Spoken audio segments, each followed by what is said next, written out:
Assalamualaikum warahmatullahi wabarakatuh. Bagaimana kabarnya hari ini anak-anak? Sehat semuanya? Alhamdulillah kalau kalian selalu dalam keadaan sehat. Jangan lupa untuk selalu melaksanakan protokol kesehatan. Pergunakan masker, sering-sering cuci tangan, dan menjaga jarak. Sebelum masuk ke materi, saya perkenalkan dulu, nama saya Ibu Narmi. Saya mengajar mata pelajaran Bahasa Indonesia. Untuk kelas 12 bahasa ini, kebetulan Ibu mengajar Bahasa Indonesia wajib dan Bahasa Indonesia peminatan. Baik, anak-anak semuanya, untuk materi pertama di mata pelajaran Bahasa Indonesia peminatan kali ini adalah diskusi dan seminar. Diskusi itu ada yang disebut dengan diskusi panel, ada juga yang disebut dengan diskusi saja. Apa perbedaan keduanya? Kita lihat.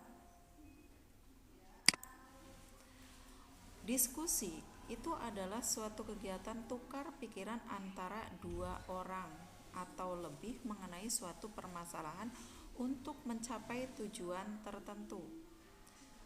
Dua orang atau lebih mengenai suatu permasalahan untuk mencapai tujuan tertentu. Ini diskusi. Kemudian untuk diskusi panel kita lihat. Diskusi panel adalah diskusi yang diikuti oleh seorang moderator. Nah, ini yang membedakannya. Moderator 2-4 orang pembicara atau panelis. Nah, ini perbedaan yang berikutnya. Dan diikuti oleh banyak peserta. Tujuannya untuk memberikan pengetahuan dan pemahaman mengenai suatu masalah kepada pendengar. Nah, ini yang membedakan antara diskusi biasa dengan diskusi panel. Jadi kalau diskusi biasa itu hanya kegiatan tukar pikiran, boleh dilakukan oleh dua orang atau lebih tentang suatu hal atau permasalahan tertentu. Sedangkan diskusi panel itu harus ada moderator, kemudian pembicara atau yang disebut dengan panelis, dan diikuti oleh banyak peserta. Kemudian diskusi panel itu memiliki tujuan untuk memberikan pengetahuan dan pemahaman mengenai suatu masalah kepada pendengar. Itu yang membedakan antara diskusi panel dengan diskusi biasa. Kemudian berikutnya unsur-unsur diskusi. Apa saja yang harus dipenuhi dalam sebuah diskusi itu? Unsur-unsurnya. Kalau unsur ini salah satunya ada yang tidak terpenuhi, maka diskusi itu tidak akan berjalan. Apa unsur-unsurnya? Yang pertama adalah dilakukan oleh satu orang atau lebih. Ini syarat diskusi. Kalau hanya satu orang tidak akan berjalan, ya kan? Makanya harus ada lebih dari satu orang.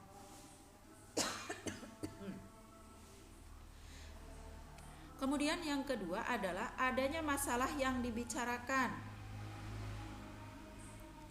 Kalau tidak ada permasalahan yang dibicarakan, juga tidak akan dapat berjalan kegiatan diskusinya. Kemudian yang berikutnya, ketiga atau yang terakhir adalah adanya tujuan yang hendak dicapai. Itu yang ketiga. Ketiga unsur ini saling berkaitan. Ketika ketiganya ini tidak ada, salah satunya tidak terpenuhi, maka kegiatan diskusi tidak akan berjalan. Tidak ada tujuan, apakah diskusi itu akan berjalan? Akan ada ngobrol-ngobrol, tetapi bukan diskusi, ngerumpi namanya.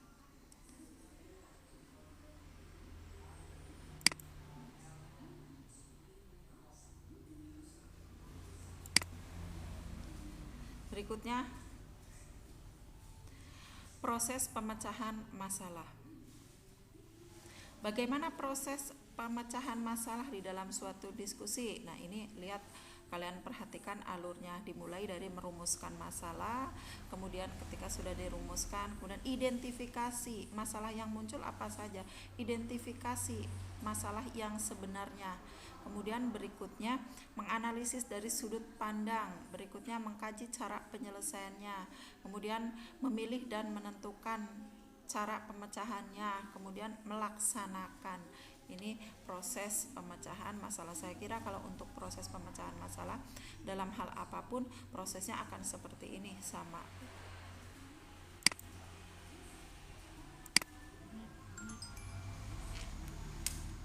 Berikutnya, siapa saja sih para pelaksana diskusi itu agar diskusi berjalan dengan lancar? Nah, ini para pelaksana diskusinya. Yang pertama ada yang disebut dengan moderator, kemudian panelis, kemudian peserta diskusi, kemudian ada juga yang disebut dengan tulis. Ini pelaksana diskusi. Yang pertama dulu saya bahas satu persatu, moderator. Apa itu moderator? Moderator itu disebut juga dengan pemimpin jalannya diskusi. Moderator itu pemimpin jalannya diskusi. Moderator, panelis, notulis, kemudian peserta, semuanya itu memiliki peran dan tugas masing-masing.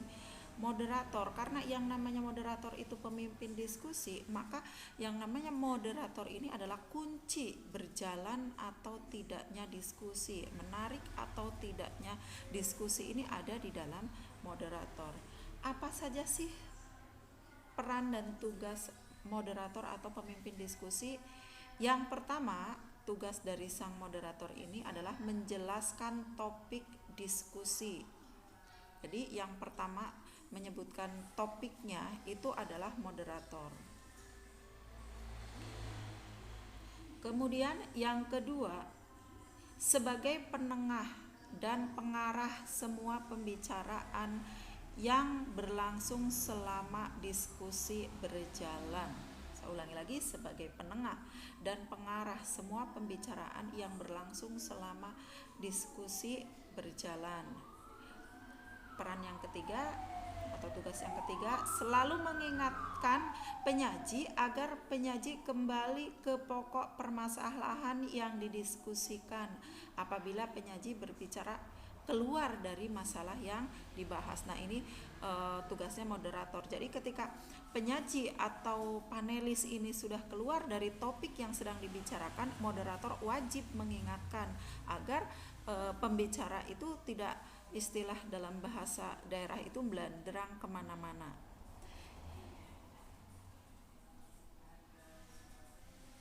Kemudian yang keempat, peran yang keempat atau tugas yang keempat adalah mendorong penyaji dan partisipan. Penyaji dan partisipan di sini maksudnya adalah peserta yang kurang berani memberi pendapat untuk mengajukan pendapatnya. Nah, ini juga tugas moderator, supaya diskusinya berjalan, supaya kelihatan hidup, tidak monoton hanya panelis saja yang berbicara. Maka moderator itu harus memancing, harus pintar memancing supaya dari peserta ini muncul pertanyaan.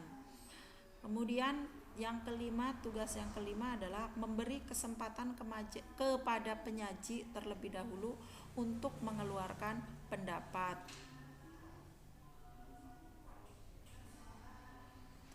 Jadi setelah ada pertanyaan atau permasalahan, moderator itu mempersilahkan kepada penyaji atau panelis itu untuk memberikan pendapatnya terlebih dahulu. Terus yang berikutnya, tugas yang keenam adalah mengatur lalu lintas pembicaraan dengan sopan dan tidak banyak mengomentari pendapat penyaji. Di sini posisi moderator itu netral, jadi tidak boleh banyak mengomentari pendapat panelis. Kalau memancing peserta supaya mau bertanya itu boleh, silahkan, tetapi untuk mengomentari terlalu banyak itu tidak boleh. Yang keenam, tugas dari moderator itu mengatur lalu lintas pembicaraan dengan sopan dan tidak banyak yang tadi. Yang ketujuh, menyimpulkan dan merumuskan kesatuan pendapat. Itu tugas moderator. Berikutnya,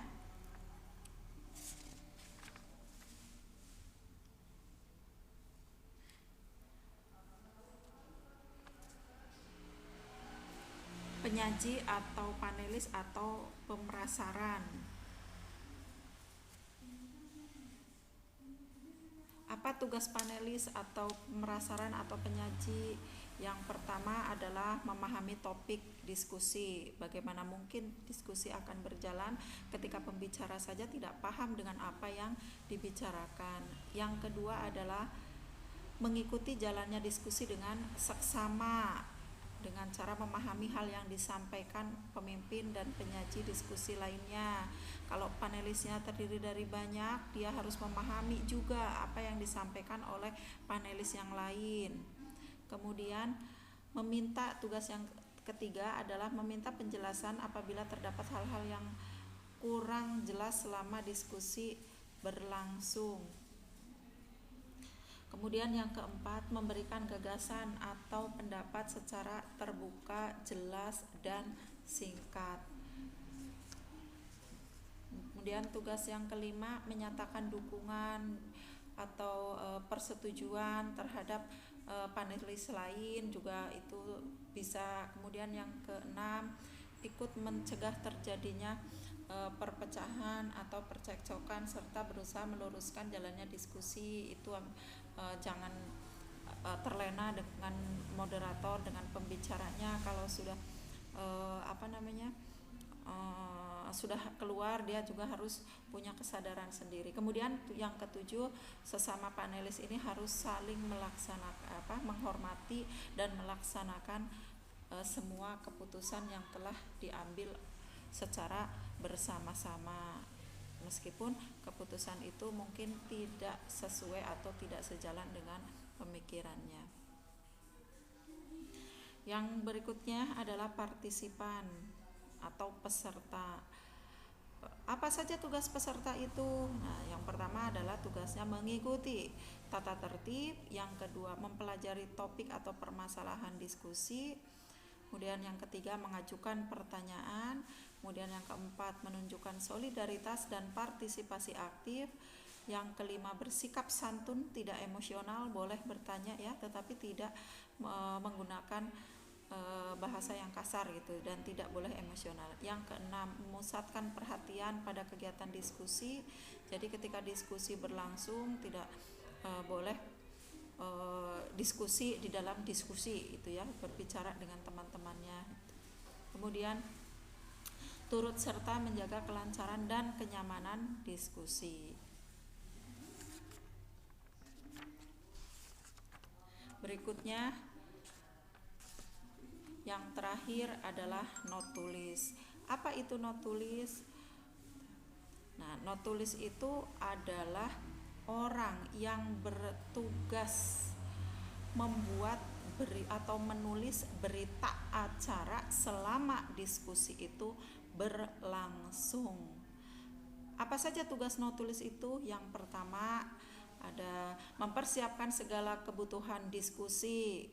Jadi segala kebutuhan diskusi itu tidak disiapkan oleh moderator tetapi disiapkan oleh not tulis. Seperti apa misalnya kebutuhan diskusi? Papan tulis, alat peraga seperti infokus, daftar hadir. Nah, ini tugasnya not tulis.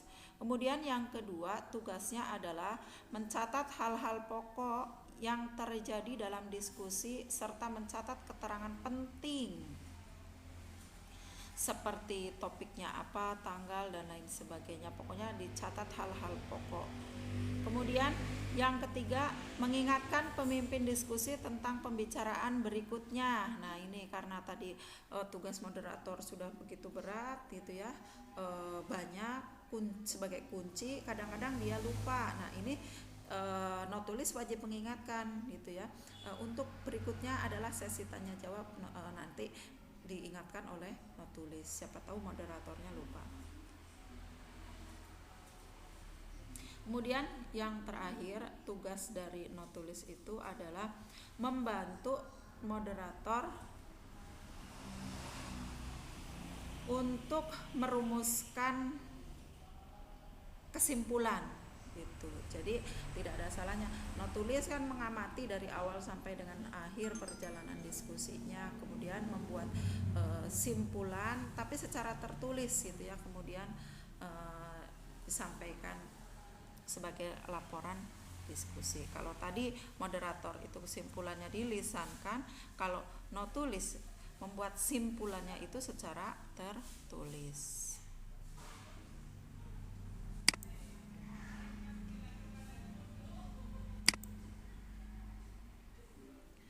Berikutnya langkah-langkah pelaksanaan diskusi. Yang pertama, panitia penyelenggara itu menghubungi calon panelis. Nah, ini seperti biasa ya, menyebarkan undangan, kemudian melaksanakan diskusi sesuai waktunya, kemudian dipimpin moderator yang diawali pembicaraan biodata dan persiapan para panelis, kemudian moderator dibantu notulis meneruskan kesimpulan. Ini langkah-langkah diskusi. Nah, itu materi tentang diskusi. Berikutnya, diskusi sudah selesai, sekarang tinggal seminar. Apa itu seminar? Kita lihat, seminar adalah pertemuan yang dilakukan oleh seseorang yang sedang melaksanakan tugasnya dengan satu atau beberapa orang penguji. Nah, ini yang membedakan antara diskusi tadi panel dengan seminar. Penguji. Tujuannya untuk mendapatkan kejelasan dan laporan dari penelitian yang telah dilakukan. Nah, jadi biasanya sebuah seminar itu dilaksanakan setelah melaksanakan sebuah penelitian, seorang peneliti melaksanakan sebuah penelitian, kemudian hasil penelitiannya itu diseminarkan. Itu yang membedakan antara seminar dengan diskusi panel.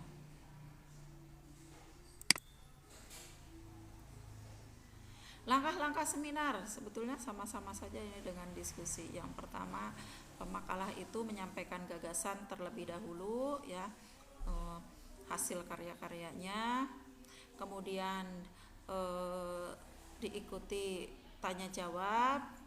Setelah ada tanya jawab, kemudian pemakalah itu memberikan tanggapan, kemudian langkah terakhir moderator merumuskan kesimpulan. Itu sama sebetulnya dengan diskusi.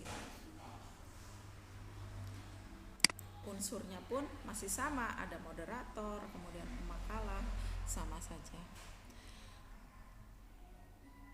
Terakhir adalah struktur makalah.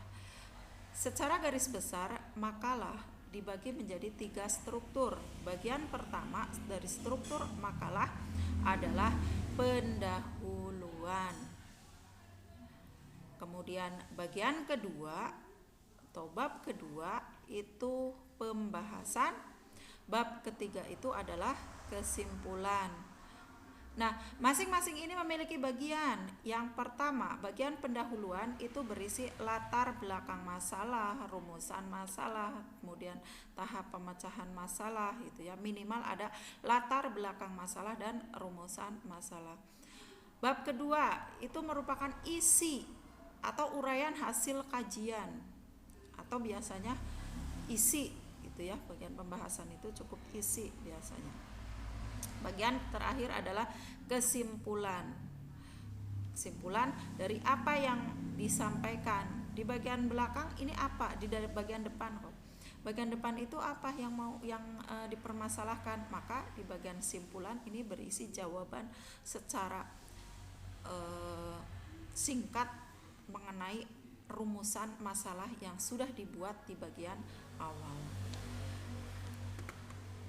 Demikian apa yang bisa saya sampaikan mengenai diskusi panel dan seminar. Terima kasih atas perhatiannya. Mudah-mudahan kalian paham. Silahkan kalau ada yang belum paham boleh ditanyakan secara jalur pribadi atau japri lewat WA ya. Terima kasih. Assalamualaikum warahmatullahi wabarakatuh.